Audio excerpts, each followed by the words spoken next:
जय श्री कृष्ण। राधे राधे। आज हम सुनेंगे वैशाख मास कथा अध्याय 10वां। बोलिए श्री कृष्ण भगवान की जय, विष्णु भगवान की जय।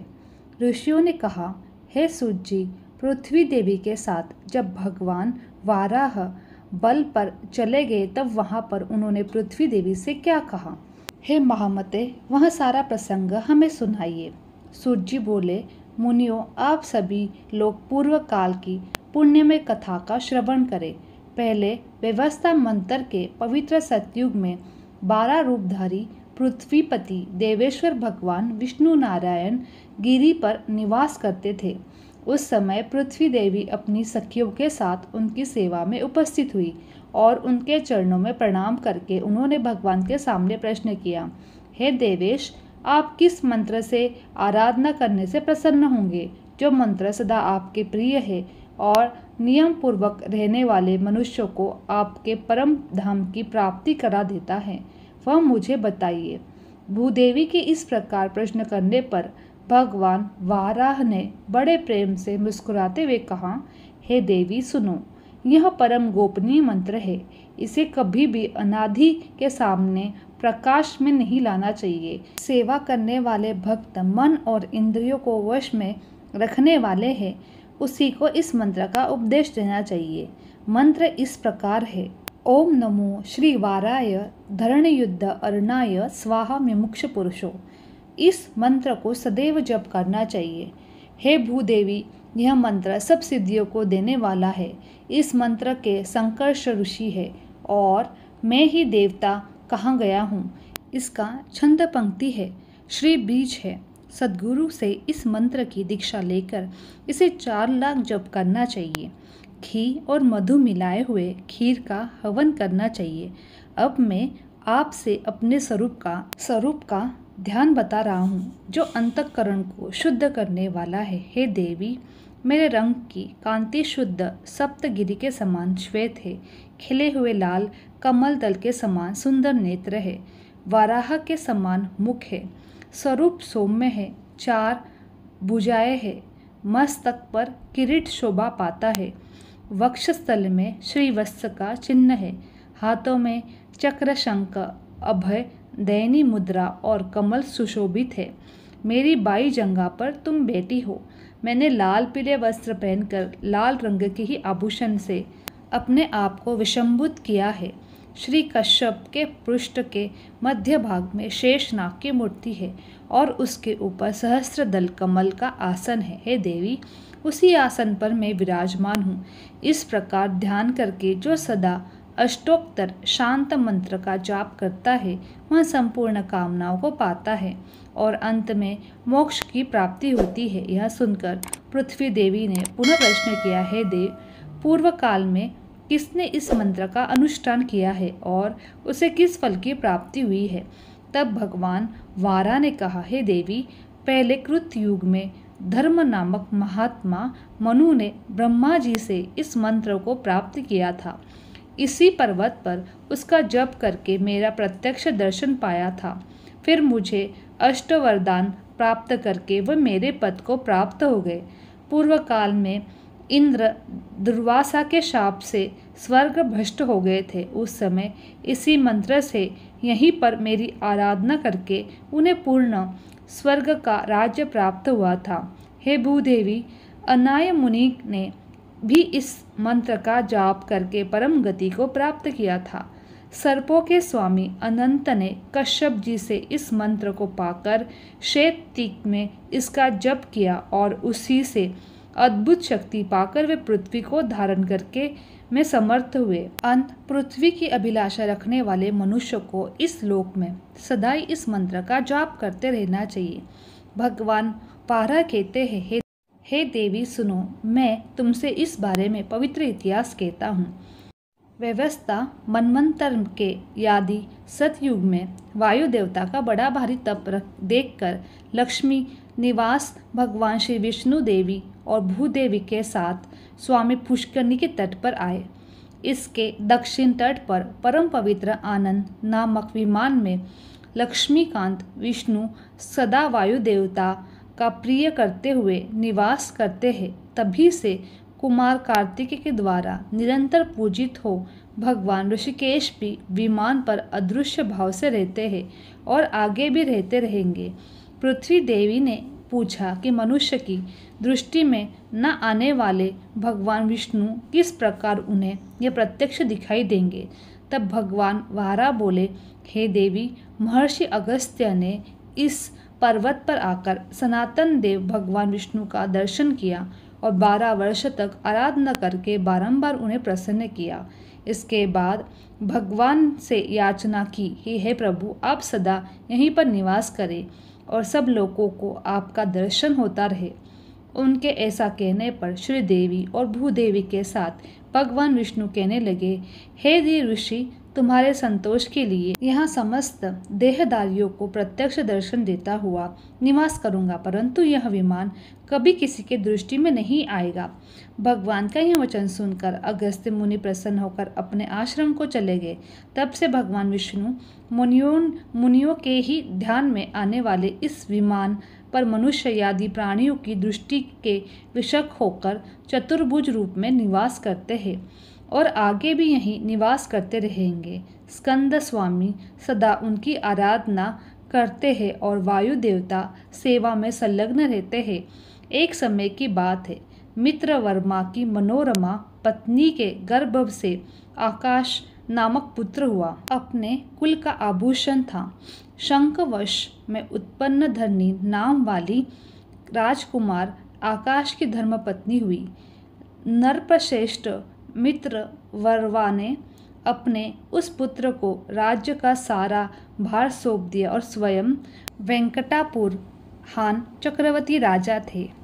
एक पत्नी व्रती थे। केवल अपने धर्म पत्नी धरनी के प्रति ही उनके मन में अनुराग था। एक दिन उन्होंने यज्ञ के लिए अरणी नदी के किनारे भूमि का शोधन करवाया। जब सोने के हल से भूमि जोती जाने लगी, तब बीज की मुट्ठी बिखरते समय राजा ने देखा कि पृथ्वी से एक कन्या प्रकट हुई जो कमल की शही पर सोई हुई है। वह बड़ी सुंदर, समस्त शुभ लक्षणों से संपन्न थी। सोने की सी पुतली सी शोभा पा रही थी। उसे देखकर राजा के नेत्र आश्चर्य से खिल गए और उन्होंने उसे गोद में उठा लिया। वह मेरी पुत्री है, ऐसा बारंबार कहने लगे। मंत्रियों के साथ बड़े प्रसन्न हुए। उसी समय आकाशवाणी हुई, हे राजन, वास्तव में यह तुम्हारी पुत्री है। इस सुंदर नेत्र वाली कन्या का तुम पालन पोषण करो। यह सुनकर राजा के मन में बड़ी प्रसन्नता हुई और उन्होंने अपने नगर में प्रवेश किया और महारानी धरनी देवी को बुलाकर कहा, हे प्रिय, यह भगवान की दी हुई कन्या है। इसे देखो, यह पृथ्वी से प्रकट हुई है। हम दोनों को संतान नहीं है। अब हमारे लिए यही हमारी पुत्री है। ऐसा कहकर आकाशराज ने रानी के हाथ में प्रेम पूर्वक वह कन्या दे दी। उस कन्या के घर में प्रवेश करते ही धरनी देवी ने भी गर्भ धारण किया और समय आने पर उन्होंने उत्तम मुहूर्त में एक पुत्र को जन्म दिया। उस समय 5 ग्रह उच्च स्थान में विराजमान थे। सूर्य देव मेष राशि में विराजमान थे। उस पुत्र के जन्म काल में देवताओं की दुदु बीजा बज उठी और राजा के घर में फूलों की वर्षा होने लगी। उस समय सुखदायिनी हवा चल रही थी। जिन लोगों ने महाराज को पुत्र जन्म का समाचार सुनाया, उन्हें अत्यंत प्रसन्न होकर उन्होंने जो कुछ भी उनके पास था सब कुछ दे दिया। केवल छत्र और 4 धाम रख लिया। 1 करोड़ कपिला गाय, 1 करोड़ बेल दान किए। पुण्य मुहूर्त आने पर उन्होंने कर्म संस्कार किए और स्वयं पुत्र का नाम वसुदन रखा। हे देवी, आकाशराज का पुत्र वसुदन बड़ा ही सुंदर था। वह बालक प्रतिदिन शुक्ल पक्ष की चंद्रमा का भांति बढ़ने लगा। वेदों के पारंगत विद्वान गुरुजनों ने उस विनयशील कुमार का उपवन संस्कार किया। पिता से ही उनसे मंत्र जप, अस्त्र और शास्त्रों की शिक्षा प्राप्त की। अंग और उपांग सहित धनुर्वेद के 4 वेद अध्ययन किए। पृथ्वी देवी ने पूछा, हे भगवान, आपने आकाशराज के पुत्र का नाम बताया, अब यह बताए कि कृपा करे उस आयोजन में कन्या का नाम क्या रखा? तब भगवान वारा ने कहा, हे देवी, आकाश राज ने उस कन्या का नाम पद्मिनी रखा। कोई कोई उन्हें पद्मावती या पद्मले के नाम से भी पुकारते थे। धीरे धीरे वह युवा अवस्था को प्राप्त हुई। एक दिन पद्ममणि शुक और कोकला के करवल से व्याप्त उपवन में अपने सखियों के साथ विहार कर रही थी। उसी समय मुनि श्रेष्ठ नारद जी घूमते घूमते वहां पर आ गए। उन्होंने वन की मूर्तिमय लक्ष्मी की भांति उस कन्या को बड़े विस्मय से देखा और पूछा, तुम कौन हो? किसकी कन्या हो? तुम अपना हाथ दिखाओ। यह सुनकर पद्मिनी नारद जी से कहा, हे ब्राह्मण, मैं आकाश राज की कन्या हूँ, मेरे लक्षण बतलाइए। तब नारद जी बोले, सुंदरी सुनो, तुम्हारा मस्तक गोलाकार है और सम है। इसके ऊपर चिकने और लंबे बाल शोभा पाते हैं। तुम्हारा मुख मंद मुस्कान से सुशोभित है। तुम्हारा अधर बिंबा फल के समान अरुण है। इस प्रकार तुम्हारा मुख भगवान विष्णु की योग्य है, ऐसी मेरी बुद्धि का निश्चय है। तुम क्षीर सागर से प्रकट हुई साक्षात लक्ष्मी के समान दिखाई देती हो। भगवान वारा जी कहते हैं। ऐसा कहकर नारद जी पद्मिनी और उनकी सखियों द्वारा मानित होकर वहां से अंतर्धान हो गए। इसके बाद सखियों ने पद्मिनी से कहा, सखी चलो, वन में फूल लाने के लिए चलते हैं। ऐसा कहकर आकाश राज की कन्या के साथ सखियां वन में गई फूल तोड़ने के लिए। इधर उधर विचरण करने लगी। सभी सखियां एक वनस्पति के नीचे जाकर बैठी। इसी समय उन्होंने चंद्रमा के समान श्वेत वर्ण वाला एक ऊंचे घोड़े को देखा। ऊपर श्याम वर्ण का एक पुरुष सवार था, जिसकी आकृति कांति कामदेव को भी लज्जित कर रही थी। उसके विशाल नेत्र पद्म पत्रकार कानों के समीप पहुंच रहे थे। उसके एक हाथ में दिव्य धारण धनुष्य था, दूसरे में स्वर्ण समान बाण थे। उसका कटी प्रदेश में पीले रंग के रेशमी वस्त्र से आच्छादित या शरीर का मध्य भाग बहुत ही सुंदर था। वह रत्न निर्मित कंकण, बाजूबंद, करधनी से सुशोभित था। उसकी छाती चौड़ी थी, जिसके वह उस पुरुष दक्षिणावर्त की नाभि अधिक शोभा पा रही थी। उसका बायां कंधा स्वर्ण में अंगोपवित से चमक रहा था। इस प्रकार उस तरुण का रूप मन मोह लेने वाला था। उसे देखकर सभी चकित हो गए। वहां घोड़सवार एक भेड़िए को ढूंढता हुआ वहां फूल तोड़ने वाली स्त्रियों के समीप आया और पूछने लगा कि इधर कोई भेड़िया आया है क्या? तब सबने उत्तर दिया कि तुम धनुष धारण करके हमारे वन में क्यों आए हो? यहाँ के सभी मुर्ग अवध है, आकाश राज के द्वारा सुरक्षित है। इस वन में शीघ्र ही बाहर निकल जाओ। उनकी बातें सुनकर वह घोड़े से उतर गया। उसने पूछा कि तुम लोग कौन हो? यह कमल के समान रंग वाली परम सुंदरी कन्या कौन है? उसका यह प्रश्न सुनकर एक सखी बोली, हे शूरवीर, यह हमारी स्वामिनी है। इनका नाम पद्मिनी है। यह आकाश राज की पुत्री है। इनका प्रादुर्भाव पृथ्वी से हुआ है। ये शरीर सुंदर वाली पुरुष, अब तुम अपना परिचय दो। तुम्हारा नाम क्या है? तुम कहाँ रहते हो? तुम यहाँ पर किस लिए आए हो? आप सखियों के द्वारा इस प्रकार प्रश्न पूछने पर उस पुरुष ने मंद मुस्कान युक्त मुखारविंद से कहा, मेरा नाम अनंत है। तपस्वी लोग रंग रूप और नाम दोनों की दृष्टि से मुझे कृष्ण कहते हैं। वह मुझे जिसके धनुष की क्षमता करने वाले धनुष देवताओं के पास भी नहीं है। यह कन्या मुझे प्राप्त हो सकती है क्या? श्री कृष्ण के यह बातें सुनकर सब सखियों को बड़ा क्रोध आया। तब कृष्ण घोड़े पर चढ़कर शीघ्र ही वेंकटाचल के रूप में साक्षात श्री हरि थे। घोड़े में उतरकर उन्होंने रत्न मंडप में प्रवेश किया। मुक्ता के मंदिर में जाकर नूतन रत्न सिंहासन विराजमान हुए। उसी विशाल नेत्रों वाली मंद मुस्कान से सुशोभित मुखारविंद वाली पद्मावती का स्मरण करने लगे। उसके बाद मध्याह्न काल में भगवान के लिए भोग लगाने के योग्य दिव्य उत्तम और सुगंधित अन्न तैयार करके वकल मालिका नाम की सखी भगवान को देखने के लिए वहां पर गई। उनके चरणों की भक्ति भाव से प्रणाम करके उन्हीं के पास बैठ गई।